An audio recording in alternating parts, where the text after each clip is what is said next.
নদিয়ার কালীগঞ্জে খুন হওয়া বিজেপি কর্মীর বাড়িতে তার পরিবারের সাথে দেখা করতে গেলেন কৃষ্ণনগর লোকসভা কেন্দ্রের বিজেপি প্রার্থী অমৃতা রায় ও নদিয়া উত্তর বিজেপির জেলা সভাপতি অর্জুন বিশ্বাস।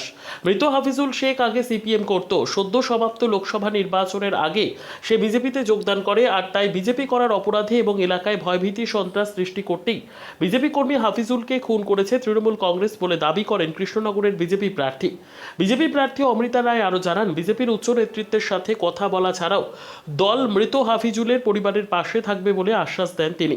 একই সাথে মৃত পরিবারের সুরক্ষার কথাও স্থানীয় প্রশাসনের কাছে দাবি করা হয়। হাফিজুল তো বিজেপি 2-1 মাস আগে জয়েন করেছিল, সেটা আমি জানতাম, কিন্তু তার যে এই পরিণতি হবে সেটা তো কেউ ভাবেনি। আর সে যে জয়েন করেছেন সেও নিশ্চয়ই একটা মানে উত্তপ্ত হয়ে গিয়েই করেছে। তো সেখানে আমার কিছু বলার নেই। এগুলো সন্ত্রাস করা হচ্ছে, যেরকম অর্জুনদা বললেন বা আমারও সেটাই মনে হয়েছে, লোককে ভয় দেখানোর জন্যে, এবং ধর থেকে মুন্ডু আলাদা করে মুন্ডু নিয়ে চলে যাওয়া হয়েছে। এটা কীরকম, আমরা কোন যুগে বাস করি? নৃশংসভাবে খুন হয়েছে।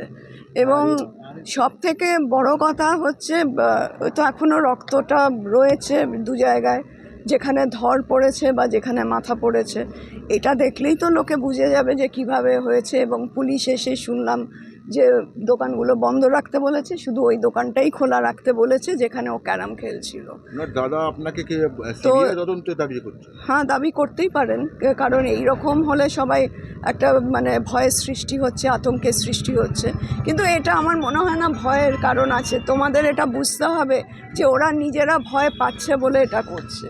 কাজেই তোমাদেরও সেখানে মানে একটু এগিয়ে আসতে হবে বা জোর দেখাতে হবে। এই মুহূর্তে তাদের নিরাপত্তার ব্যবস্থা করবে? হ্যাঁ, আমরা তো নিশ্চয়ই, আমি এক্ষুনি যেটা বললাম, আমি ঘটনাটা পুরো শুনলাম, সবাই আমরা আছি এবং আমরা উচ্চ নেতৃত্বের সঙ্গে ডেফিনেটলি কথা বলবো, যথাযোগ্য ব্যবস্থা নেব।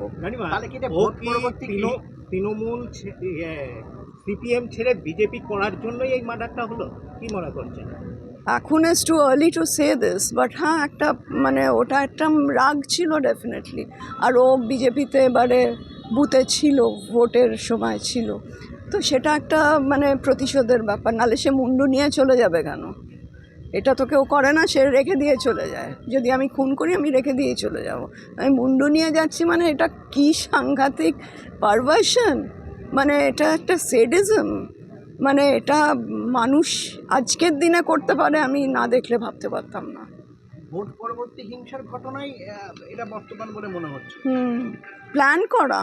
এ তো যদি অন্য দোকানকে পুলিশ এসে বলে থাকে যে বন্ধ রাখো আর ওই দোকানটাই খোলা রাখো, তাহলে তো এটা সবাই জানতো আগে থেকে। মৃতের পরিবার দাদা দাবি করছে যে এখানে রাজ্য পুলিশের সহযোগিতায় এই খুন। হ্যাঁ, আমিও তো তাই বললাম, এবং বড়বাবুর নাম করছে। এটা তো প্ল্যান করেই করা হয়েছে। আমিও তাই বুঝলাম যে অন্য দোকান সব বন্ধ থাক, যাতে নিরিবিলি থাকে, একটা দোকান খোলা থাক যেখানেও যাবে, এবং সেখান থেকেই 10-12 জন পেছন থেকে এসে গুলি করেছে। তারপরে ও ছুটে পালাতে গেছে, তখন মুন্ডুটা কেটে দিয়েছে। এটা তো ডেফিনেটলি পরিকল্পিত।